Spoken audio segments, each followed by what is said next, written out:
बरा बिन आज़ब रज़ी अल्लाह ताला अन्हु से किसी ने पूछा कि किन किन जानवरों की कुर्बानी जायज़ नहीं है। हज़रत देखो आज हम किस दौर से गुजर रहे हैं। आज के ज़माने इतनी इतनी लंबी ज़बानें हो गई हैं और नबी अलैहिस्सलाम के बारे में जो मुंह में आता लोग भौंक देते हैं। समझते नहीं है कि सब कुछ लुट जाएगा, पल्ले कुछ नहीं रहेगा। अब देखिए उनका शेवा अदब जो हुजूर की चौखट के गुलाम थे। हज़रत बरा बिन आज़ब से मसला पूछा किसी ने, हजरत एक मसला तो बताइए, कहा पूछिए, कहा किन किन जानवरों की कुर्बानी जायज़ नहीं है। तो हजरत बरा बिन आज़ब ने 4 उंगलियां खड़ी की। कहा हुजूर ने ऐसे 4 उंगलियां खड़ी करके कहा जो जिसकी आंख फूटी हो, जो लंगड़ा हो और जो बीमार और लाग़र हो, और इसी तरह जो है वो उसका एक चौथा ऐब बयान फरमाया। तो कहा कि जिसके अंदर ये ऐब हो तो वो उन जानवरों की कुर्बानी जायज़ नहीं होगी। और फिर साथ ही कहने लगे ये जो मैंने तुम्हें कहा ना कि ऐसे हुजूर ने 4 उंगलियां खड़ी करके कहा, ये मैंने बात समझाने के लिए बात किया, वरना मेरी उंगलियां हुजूर की उंगलियों से छोटी हैं। जरा गौर तो करो, मोहब्बत के लहजे को देखो। कहा ये मैं बयाने अदद के लिए तुम्हें बता रहा हूं, वरना मेरी उंगलियां हुजूर की उंगलियां जितनी नहीं है, वो बड़ी थी और ये उंगलियां छोटी हैं। हालांकि किसी को शायबा भी नहीं हो सकता था कि कोई उंगलियों से मुमासलत पैदा हो रही है। ये तायीन अदद के लिए कहा जा रहा है, लेकिन फौरन ख्याल आया और कहा कि मेरी उंगलियां हुजूर की उंगलियों से छोटी हैं। और हजरत अब्बास बिन अब्दुल मुत्तलिब से किसी ने पूछा कि आप बड़े हैं या हुजूर बड़े हैं। उसने पूछने वाले ने तो उमर के बारे में पूछा, तो कहा साल ज्यादा मैंने गुजारे हैं, बड़े हुजूर ही हैं।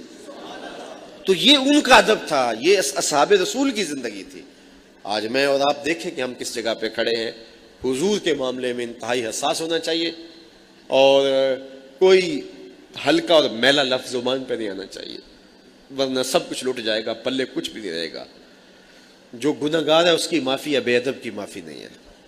गुनहगार को माफ़ कर दिया जाएगा लेकिन बेअदब की माफ़ी नहीं है। बल्कि रूमी तो कहते हैं कि बेअदबों के पास बैठना भी नहीं चाहिए। ता तवानी दूर शोअज यार बद बदतर बवद अज मारे बद। कहा जहां तक मुमकिन हो तो बुरे यार की सोहबत से बचो। ये बुरे सांप से भी ज्यादा बुरा है। सांप लड़ता है तो जान जाती है, बुरा यार लड़ता है तो ईमान जाता है। जो बेअदब होते हैं, रूमी अलैहिर्रहमा एक दूसरे मुकाम पे कहते हैं कि बेअदब अकेला नहीं मरता, जब लेता है पूरी बस्ती को लेके मरता है, तो कईयों के अकीदे बर्बाद करके रख देता है। तो हुजूर अलैहिस्सलाम के हवाले से हमारा शेवा अदब वही होना चाहिए जो असहाबे रसूल का शेवा अदब था। और उनकी ज़िंदगियाँ देखें और उनकी ज़िंदगियों का मुताला करें तो किस तरह हुजूर के अदब की उन्होंने रियायत की और हुजूर की ताज़ीम व तौक़ीर को किस तरह बजा लाया। तो उन्होंने हुजूर की बारगाह में सलाम पेश किया, हुजूर ने जवाब नहीं दिया। तो वो दूसरी जानब से आए तो हुजूर ने फिर जवाब नहीं दिया। तो खैर वो परेशान हो गए। उन्होंने किसी से पूछा कि मुझे तो समझ नहीं आ रही, तो आप बता सकते हैं कि हुजूर मेरे से किस वजह से नाराज़ हैं।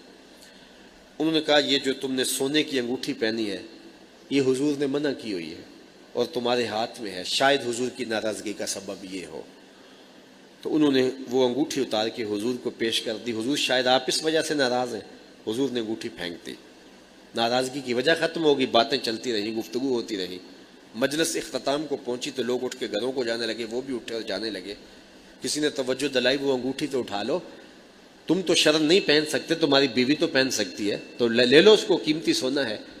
तो सहाबी ने कहा वल्लाहि मा आखुज़ुहु वक़द तरहहु रसूलुल्लाह सल्लल्लाहु अलैहि वसल्लम, अल्लाह की कसम मैं उसे कभी भी नहीं उठाऊंगा जिसको मेरे रसूल ने फेंक दिया। तो हम गौर तो करें, आज हम अपनी ज़िंदगियों पे गौर करें। मदीने की गली से हुजूर गुजरे तो एक गुंबद नमा मकान बन रहा था। ऐसे मकान हुजूर पसंद नहीं करते थे। हुजूर ने देखा, चेहरे पे आसार पसंदीदगी नहीं आए, हुजूर गुजर गए। किसी ने उस सहाबी को बताया हुजूर गुजरे थे, तेरा मकान देखा, खुश नहीं हुए। उसने कुदाल लिया और मकान को ज़मीन के बराबर कर दिया। 2-4 दिन के बाद हुजूर का फिर गुजरान हुआ, देखा तो वो मकान नहीं था। हुमायूं से बुलाया गया, कहा मैं गुजरा था, तेरा मकान था, आज नहीं है, क्या हुआ? अर्ज़ की हुजूर गिरा दिया। फरमाया क्यों? अर्ज़ की सुना था आपको पसंद नहीं। मैं और आप देखें हमारा क्या क्या हुजूर को पसंद नहीं, सर से लेकर पांव तक, शादी अकीके वलीमे से लेकर के अपनी निजी और सियासी ज़िंदगी तक, हमारा तर्ज़ हयात, हमारी वज़ाकता کیا کیا حضور کو پسند نہیں ہے. تو حضور کے ساتھ اگر محبت کا ربط رشتہ ہے تو تقاضۂ محبت ادب بھی ہے، تقاضۂ محبت عطا